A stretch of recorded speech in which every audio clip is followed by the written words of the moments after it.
Message and data rates may apply or consult a doctor prior to use. Wow, you look amazing. What have you been doing? I'm sure you've heard of Ozempic, Wegovy, and the other GLP-1 medications, right? Well, I found this great company called Zelfie. If you qualify, their providers can prescribe medications like Ozempic and Wegovy and other GLP-1 medications that are 80 to 90% less expensive, all 100% online. I can get GLP-1 medications for 80 to 90% less and do it all online? No doctor's office or pharmacy? Yes, Zelfie can provide semaglutide or tirzepatide, the active ingredients in Ozempic and other expensive GLP-1s, but for 80 to 90% less and shipped directly to your door. How do I get started with Zelfie?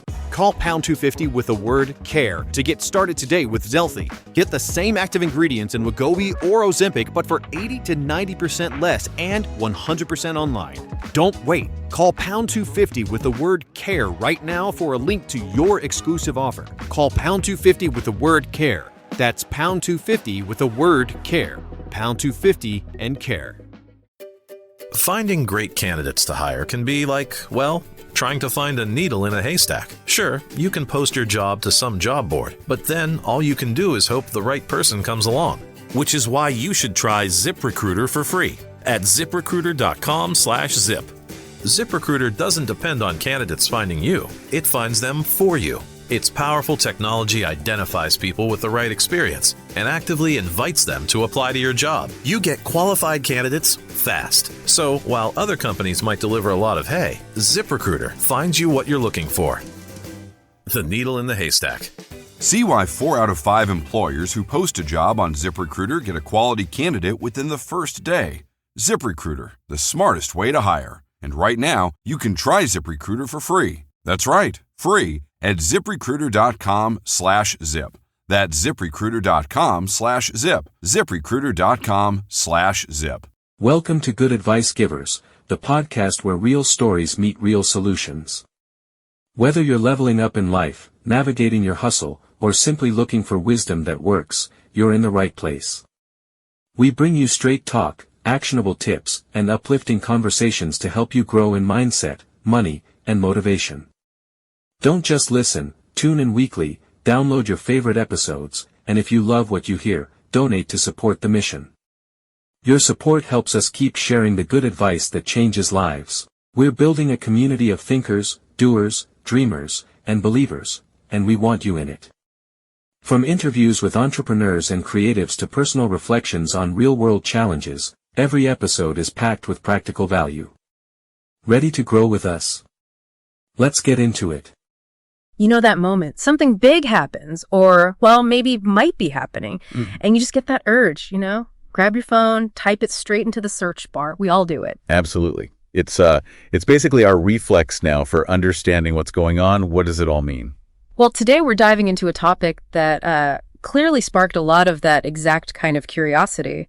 The passing of Pope Francis in 2025. Yeah. And just the wave of questions that follow an event like that. So momentous. Exactly. And we're trying to look, a bit deeper than just the headlines, aren't we? We've got the news article, sure, the formal story. Right. Maybe even more interesting, we've looked at the raw stuff, the unfiltered questions people were actually typing online. Yeah, those search queries, things like, next pope or conclave, they give us this amazing, real-time picture of what's genuinely on people's minds. So our mission here really is to get past just reporting the news and really understand the main things people were interested in, concerned about when thinking about the pope's passing and, the whole papal succession thing. It was fascinating, right away, is just how many questions were laser focused on Pope Francis himself. Really direct stuff. Like what specifically jumped out at you?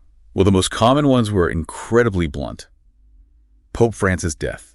Did the Pope die? Even just, is the Pope dead? Wow. It just really shows that basic human need for, immediate factual answers when things feel uncertain. It's quite striking, isn't it? It's not just vague worry. It's a hunt for a yes or no. Precisely. And you see that urgency ramped up in searches that pin down dates like Pope died 2025 or did the Pope die on Easter? That kind of specificity, even when, maybe there wasn't official news yet when they searched, it just highlights how fast information or maybe misinformation can spread and become this focus point online. Right. People are trying to nail down a moment in time, even if the details aren't fully out there yet. And it wasn't just the immediate life or death question, was it? Health concerns were popping up too. Oh, yeah, definitely. Searches for Pope Francis' health were pretty common. And we even saw specific terms like pneumonia showing up. Now, obviously, it's crucial to say a search term isn't a diagnosis. No, of course not. But it absolutely reflects worries that were floating around or maybe rumors people were trying to check out. So, okay, we can't take those as medical fact, but they point to a specific area people were worried about. And really underneath it all, just the sheer number of, is Pope Francis still alive? Searches. Yeah. It just hammers home that central question driving so much of that initial curiosity. And it wasn't just about the present moment either. There was also a noticeable interest in the timeline of events, even hypothetical ones. What kind of timing questions were you seeing? A lot of, when did Pope Francis die? Whoa. What time did the Pope die? What day did Pope Francis die? It's almost like people are mentally bracing themselves for the news, trying to fit it into a specific structure, even before anything's official. That's a really good point. It's like a collective attempt to build a timeline in their heads. And that focus on when also stretched to his time in office, didn't it? Exactly. Searches like, how long was Pope Francis Pope? And when did Pope Francis become Pope? They suggest people want to place his papacy in context, understand how long it lasted in the bigger picture, maybe as a way to grasp the weight of potential change. Right, to sort of frame his time as Pope as we think about what comes next. But the searching definitely didn't end with just questions about Pope Francis. There was a very clear, very quick shift towards the future. Oh, absolutely. The focus snapped pretty fast to who might succeed him. The searches really showed that anticipation, didn't they? I mean, phrases like who will be the next Pope, new Pope, who's the new Pope? They were everywhere. And then even more specific ones like, who will be the next Pope after Pope Francis and who will succeed Pope Francis? That succession question was obviously huge. It's a remarkably fast pivot, isn't it? From worrying about the current Pope to intense guesswork about his successor. Yeah. And tied right into that is how often the word conclave popped up in searches. Conclave. Okay. For anyone listening who might not be totally sure, can you give us a quick rundown? What is that? Sure. So the conclave is the traditional and very secret meeting of the College of Cardinals. Got it. They get together specifically to elect a new pope. It's this ancient ritual, super strict rules about secrecy and, the famous white smoke signaling they've picked someone. Or the white smoke. It all creates this moment of intense global focus. Okay. So not just some casual vote, it's a specific historical process. And people were also digging into the timing of this conclave too, right? Absolutely. Tons of queries like, when will the next pope be elected? When will the conclave begin? When does the conclave start? And even, how long does it take to elect a new pope? This shows people get that picking a new pope isn't instant. It follows a set procedure, and there's usually an expected time frame. So there's definitely an awareness of a process, a timeline involved. Yeah. And then naturally, the speculation kicks in. Who are the likely candidates? Exactly. The guessing game begins. Looking at the search data, we saw several names popping up a lot. Luis Antonio Tagle, sometimes spelled Cardinal Tagle. Okay. Cardinal Dolan, Cardinal Kevin Farrell, Cardinal Sarah Pietro Parolin. Sometimes that came up as Cardinal Petro Parolin. Interesting variations. Yeah, and Timothy Dolan, sometimes just Timothy Dolan. Right, these are definitely names you hear often in discussions about potential successors, the papabili, as they sometimes call them. The popables. Exactly. It's that informal term for cardinals, seen as potential candidates. The fact these names show up so much in searches probably just reflects the media coverage and expert opinions people are saying. And it wasn't only specific names. There were also broader searches showing just a general interest in the whole field of potential candidates. What kind of broader searches did you see? Phrases like next pope candidates, who is likely to be the next pope, candidates for next pope, and even just who will replace Pope Francis. Right. It suggests people are trying to get a handle on who's in the running, what the overall landscape looks like. It really does feel like this global guessing game, trying to predict the next leader for the Catholic Church. We even saw searches like next pope odds, like people are trying to handicap the race. Oh, that's a natural human thing, isn't it? Trying to predict big outcomes. It's true. And those perceived odds, they often reflect a mix of things, someone standing in the church hierarchy, their perceived influence, that sort of thing. Now, you mentioned context earlier, and it's interesting how we also saw searches looking back at previous popes. Yes, that historical angle is quite telling. We saw searches for Pope John Paul II and Pope Benedict XVI, his immediate predecessors. And specifically, questions about Pope Benedict's death, like when did Pope Benedict die? Yeah, and simpler ones too, like who was the Pope before Pope Francis? Even the phrase, the two popes, which, could be about the movie. Right, the film. Just that time when both Benedict and Francis were alive. These look-back searches, they suggest people are trying to place Pope Francis within the longer story of the papacy. Exactly. It's like trying to understand his time in relation to recent history, maybe draw comparisons with the popes before him. Yeah. It gives a framework for understanding his papacy, maybe even for thinking about what qualities might be looked for next. And it's not just past popes. There were also searches digging into Pope Francis's own personal background. Oh, yeah. Like what kind of details were people looking for? His birth name, Jorge Mario Bergoglio, came up a lot. Along with Argentina and Buenos Aires, where he's from. And the term Jesuit also appeared quite frequently. These context searches are pretty key to understanding the person behind the title. Being a Jesuit, for instance, that's a huge part of his theological view, his leadership style, how he engages with social issues. That's a really important point. The Jesuit order has such a distinct history. Exactly. Known for intellectual rigor, commitment to social justice. It definitely informs his approach. Yeah, his background clearly shaped his papacy. Now, switching back to the actual process, the mechanics of what happens next. Right. We saw plenty of questions about that too. Yes. Definitely a public curiosity about how the church actually works, governance-wise. Searches like, what happens when the pope dies? How do they pick a new pope? And how do they choose a new pope? Were really common. It really shows people want to understand the nuts and bolts of the church during such a critical moment. Precisely. And seeing terms like College of Cardinals and Papal Conclave pop up shows there's at least some public awareness of the key groups involved. Right. The College of Cardinals, just for clarity, is that group of senior clergy, mostly bishops, the Pope appoints. They're his main advisors, and crucially, they're the ones who elect his successor. And it seems like location was also on people's minds during this time. Yes, several key spots within the Vatican were searched for, often. Like where exactly? Well, obviously Vatican and Vatican City were big. Sure. But also more specific places like Casa Santa Marta, which is where Pope Francis lives, the Sistine Chapel, the iconic spot for the conclave, and St. Peter's Basilica. These places are just so central to the church administration, worship, history, so it makes total sense they'd feature heavily in searches during a potential transition. They're the physical heart of it all. And maybe unsurprisingly, news outlets played a massive role. Oh, absolutely. The searches were just loaded with references to all sorts of news organizations. We saw the generic stuff like news and breaking news, right? Yeah. But also very specific outlets, CNN, Vatican News, ABC, BBC, National Catholic Register, Reuters, AP, Fox News, CBS, New York Times, NYT too. Yeah, Newsmax, EWTN, Yahoo, lots of them. NBC, Associated Press. Just a huge list. And then direct searches too, like Pope Francis News and even Papa Francisco News. That sheer volume and the variety of news sources mentioned just underlines the huge global interest. Totally. People rely heavily on the media for updates about his health and any potential change.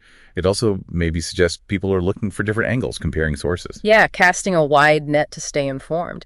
Now, some of the related names and topics that surfaced were pretty interesting too. Oh, yeah. Like what? Well, we saw searches like J.D. Vance meets Pope. And then questions spinning off that, like, is J.D. Vance Catholic? It kind of shows how events involving the Pope can cross over into, wider political chat, sparking curiosity about connections between public figures and the church. Yeah, that makes sense. Encounters between the Pope and political figures often get a lot of attention. It highlights his role on the world stage beyond just religion. And then there was that really fascinating search term, the last Pope. We'll be back after a quick break. Hey there. Welcome to Good Advice Giver. First, we want to start by saying a massive thank you for tuning in today. Whether you're a long-time listener or you're joining us for the first time, we're truly grateful to have you here. We know you've got a lot of options when it comes to podcasts, so the fact that you're spending your time with us means the world. So thank you. That's right. We're excited to have you with us because here on Good Advice Giver, we cover just about everything. Whether you're interested in sports, relationships, sex, money, finances, business, digital marketing, music, education, movies, comedy, or something else entirely, we've got it all. No topic is off limits here, and we dive deep into real, meaningful conversations that matter. We've also got a mix of male and female hosts, so you're always getting a well-rounded perspective on every topic we cover, from business strategies to personal development, from car shopping to digital products like affiliate marketing. We bring a little bit of everything to the table. Our goal is to offer advice, insights, and some laughs along the way to make sure you feel welcome and engaged, no matter what brought you here. And it doesn't stop there. We're not just about giving great advice, we're about action. On this podcast, we even sell products and services we believe in, from affiliate marketing opportunities to cars and more. So whether you're looking to boost your business or find practical ways to improve your everyday life, you're in the right place. As always, we want you to stay connected with us. Be sure to download this episode so you can listen anytime, anywhere, whether you're commuting, working out, or just relaxing. And while you're at it, follow us on social media. We're on Instagram, Facebook, Twitter, you name it. That's the best way to stay in the loop for upcoming episodes, behind-the-scenes content, and even giveaways. And don't forget to subscribe to our YouTube channel. We're posting extra content there, including video podcasts and deep dive discussions you won't want to miss. Be sure to like, comment, and subscribe, and let us know what topics you want to hear more about. Lastly, check out the link below in the description for exclusive offers, resources, and more ways to connect with us. We're here for you, and we can't wait to bring you more valuable content. Thanks again for tuning in to Good Advice Giver. Let's get started. The last pope. Yeah, that likely taps into all sorts of prophecies, maybe more esoteric stuff. Right. Reflecting a more, let's say, unconventional kind of curiosity about the papacy. Connecting to those old prophecies and ideas. We also saw a lot of searches that felt more personal about Pope Francis himself. What kind of personal things were people looking up? Things like Pope Francis quotes, his teachings, his age, Pope Francis' age, even Pope Francis' net worth, which always seems like a slightly odd one in this context, but it pops up. Also searches about his recent activities, Pope Francis' last appearance, his final words, Pope Francis' last words, and even the pretty somber question, where will Pope Francis be buried? Those personal searches, they just show a natural human interest in the person holding such a massive role. Yep. People are curious about his life, his ideas, and yes, the details around his eventual passing, including those traditions like papal burial. And finally, we also saw those broader general terms like just popes, pope history, and Catholic Church showing a kind of baseline interest in the whole institution. Right. And then loads of very direct, almost informal searches like pope dead, pope dies, pope passed away. Plus, actually, a surprising number of typos and variations on his name, like Pope Francos, Pope Francis, all sorts. Yeah, that huge range of searches, from the very formal to the super casual, the specific to the general. It really highlights two things, doesn't it? What's that? One, the enduring global fascination with the papacy as an institution. Yeah. And two, that very immediate, almost urgent need for up-to-the-minute info during a time of potential change. Okay, so pulling this all together, after digging through all these searches and the news context, what are the main takeaways? What does it all tell us? I think you can boil it down to a few key areas of intense public focus. First, there's that very immediate direct concern about Pope Francis' status. The basic question, is he still alive? Right, the fundamental question. Second, if a transition is happening, there's a huge focus on the timing. When did it happen, or when might it? Third, a clear curiosity about the process, or the complex, maybe slightly mysterious process of picking a new pope, especially the conclave. And finally, maybe the most visible thing is just widespread speculation about who's next, who are the front runners. So immediate status, timing, the selection process, and potential successors. Exactly. These search patterns, they really give us this fascinating, unfiltered peek into the global consciousness around such a key figure and, such a historically huge institution. Yeah. It shows this mix, people wanting clear, fast information, but also being aware of and curious about these long-established procedures. And, of course, that very human habit of looking ahead and wondering what's coming. It really is a snapshot of a world watching, waiting, and wondering, isn't it?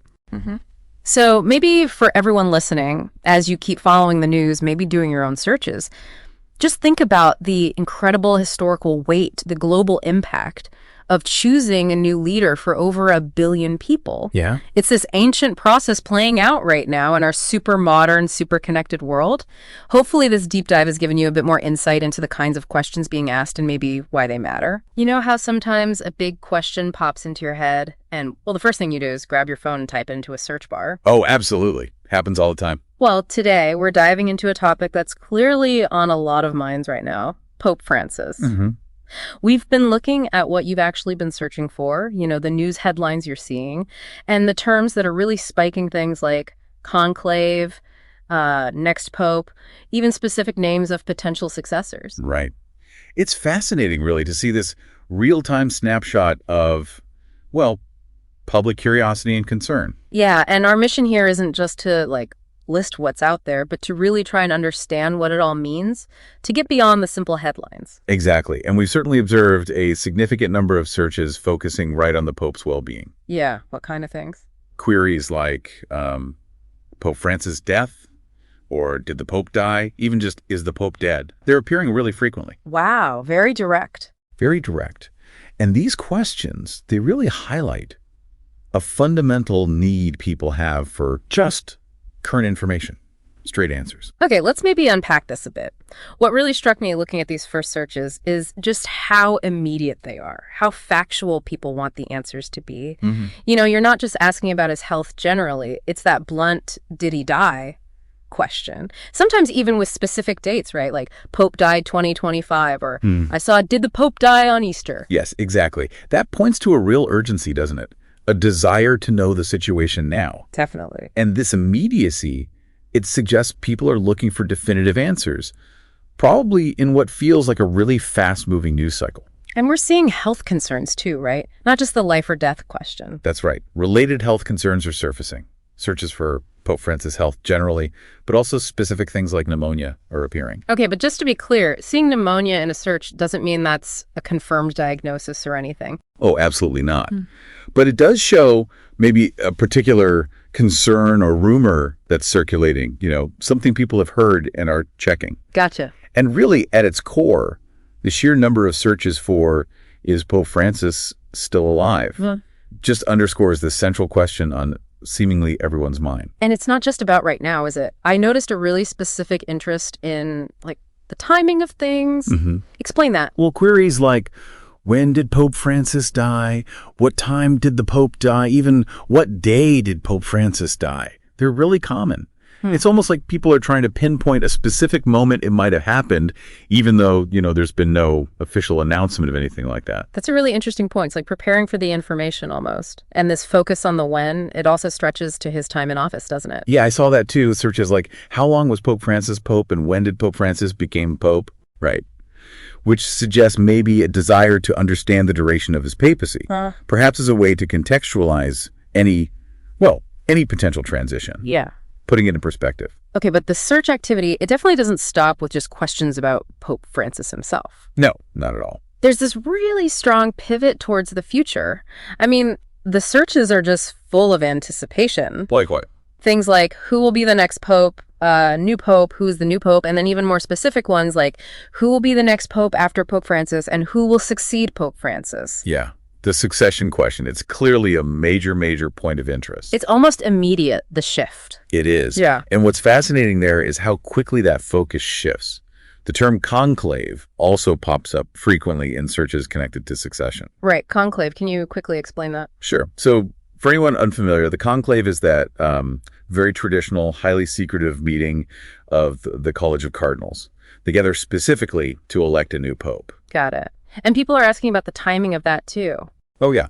People are definitely inquiring about the timeline. We see, when will the next pope be elected? When will the conclave begin? When does the conclave start? And even how long does it take to elect a new pope? So there's an awareness, it's a whole process? Exactly. It shows an understanding that this isn't just random. It's a structured process. Yeah. And it has a kind of expected duration, more or less. And then, of course, the speculation starts. Who's it going to be? Right. The guessing game. Your searches, our searches, they're bringing up quite a few names. Things like Luis Antonio Tagle, Cardinal Dolan, Cardinal Kevin Farrell, Cardinal Sarah. Harvick Sarah, yeah. Cardinal Tagle, Timothy Dolan, Cardinal Pietro Parolin. Lots of variations on those names. Mm-hmm. Those are indeed names that often circulate in these kinds of discussions about potential successors. The Papabili, as they're sometimes called. Right. The fact that they're appearing so much in searches probably reflects the media coverage people are seeing, expert opinions they've read or heard. And it's not just names, right? There are broader searches too. Yeah, we also see things like next pope candidates, or who is likely to be the next pope, or candidates for next pope. It shows a general interest in just who's in the running. What's the field look like? It really is like a global guessing game. I mean, we're even seeing searches like next pope odds, who will replace Pope Francis. It suggests people are trying to figure out who the front runners might be. Well, that's probably a natural human thing, isn't it? Yeah. Trying to predict the outcome of really big, significant events. True. And these odds, they often reflect a mix of things, perceived influence, maybe. Yeah. The standing of these individuals within the church hierarchy, things like that. Now, it's interesting you mentioned context before, because there's also a bit of looking back happening in the searches. Ah, okay. How so? We're seeing searches for Pope John Paul II and Pope Benedict XVI. Right, his predecessors. Yeah, and specifically queries about Pope Benedict's death, too. When did Pope Benedict die, for instance? There's also the simple, who was the Pope before Pope Francis, and even the phrase, the two popes. Right, which could refer to the movie or the actual situation for a while there. Could be either. But it suggests people are trying to place Pope Francis within a kind of historical timeline, Yes, I think if we connect this to the bigger picture, these searches really show an effort to understand the current papacy in relation to recent history. Remembering his predecessors, it gives a framework maybe for understanding Pope Francis's own time as Pope. And maybe for thinking about what comes next. Exactly. Perhaps anticipating what qualities or, approaches might be sought in his successor. We also see searches that give us a bit more personal background on Francis himself, like Jorge Mario Bergoglio. His birth name, yeah. Along with Argentina and Buenos Aires. And the term Jesuit comes up quite a bit. Mm-hmm. And these contextual searches, they're really key to understanding the man, behind the title. How so? The Jesuit part? Well, his identity as a Jesuit, for example, that's seen as a really significant aspect of his approach to theology, to leadership, to social issues. Yeah. The Jesuit order has this long, distinct history within the church. They're often known for a focus on intellectual rigor, but also social justice. Okay, interesting. Now, getting back to the mechanics of it all, the what happens next part. Right. You're also people are asking, what happens when the Pope dies? And how do they pick a new pope? Or how do they choose a new pope? Yeah. There's clearly a desire there to understand the actual process. This raises an important point, I think, about the level of public understanding or maybe curiosity about how the church is governed. Mm-hmm. The search terms, College of Cardinals and Papal Conclave showing up, that indicates at least some awareness of the key institutions involved. Right, the College of Cardinals. Who are they exactly? So they're essentially a body of senior clergy, mostly bishops, who are appointed by the Pope. They serve as his main advisors, but crucially, they have the responsibility of electing his successor. That's their biggest role, arguably. And location seems to be on people's minds, too. Ah, interesting. Where? Well, obvious ones like Vatican, Vatican City, but also Casa Santa Marta. Where Pope Francis lives, yeah. Right. And Sistine Chapel, obviously important for the conclave, and St. Peter's Basilica. Makes sense. Those locations are just central to the Catholic Church, aren't they? They're the hubs of administration, worship, history, everything. So their prominence in searches makes sense. Absolutely.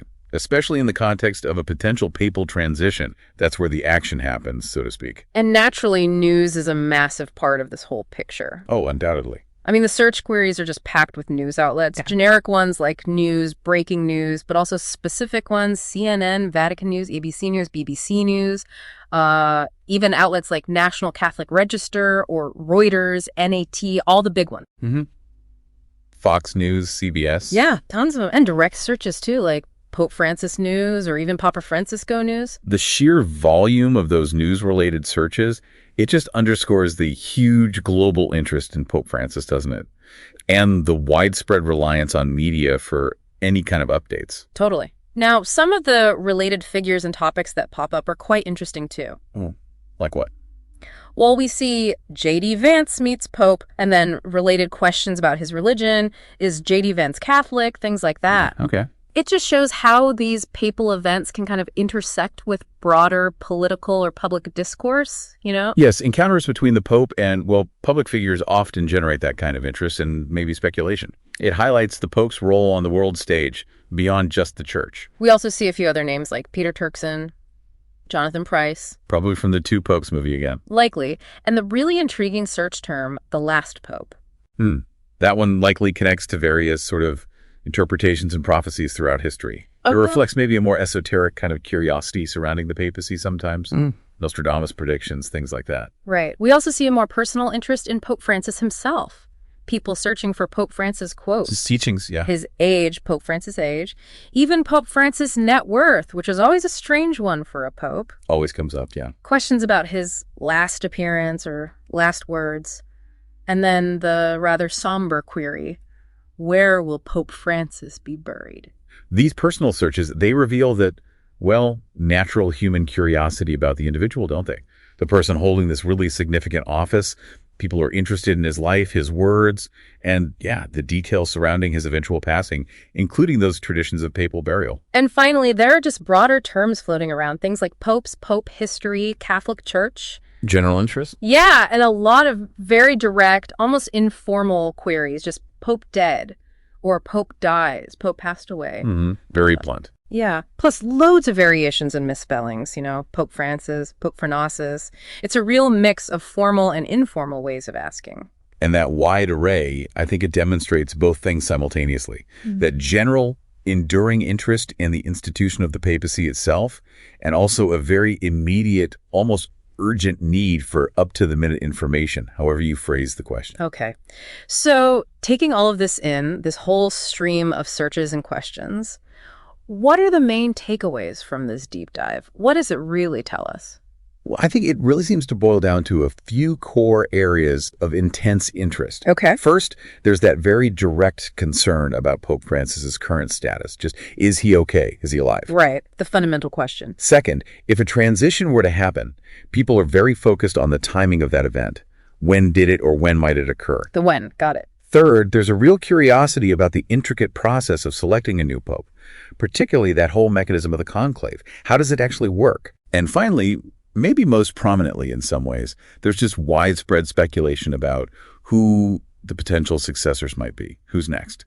The who. So status, timing, process, and successors. That's a very accurate summary, I think. These search trends, they offer this fascinating glimpse into the global consciousness. Yeah. Really, surrounding such a pivotal figure and, frankly, a pivotal institution. Yeah. It reveals, I think, a desire for clear information, definitely an awareness or at least curiosity about the established procedures, and just that natural human interest in what the future might hold for the Catholic Church. It truly is a snapshot of a world watching and waiting and wondering. So maybe a final thought for everyone listening. As you continue to see headlines or maybe even type more questions into that search bar yourself, perhaps consider the immense historical weight, you know, and the worldwide implications of selecting a new leader for over 1 billion people. It's huge. It's this ancient process unfolding right here in our very modern, very connected world. Hopefully this deep dive has given everyone a bit of a clearer lens, maybe, through which to view any future developments. Today is your lucky day. Today is the day that our $3 website works for you, paying you directly to your PayPal daily. Imagine $3 ongoing continuous payments to your PayPal account. Imagine falling asleep and waking up to $300 in your PayPal account. How would this make you feel? How could this help you? What bills could you pay? What kind of fun could you have? What does that retirement look like now? All for a one-time payment of $3. This website is DFY done for you, fully built and completely hosted, and never stops collecting payments for you. You have spent $3 on coffee on a regular, but that coffee won't help you create multiple streams of income. Click the link below.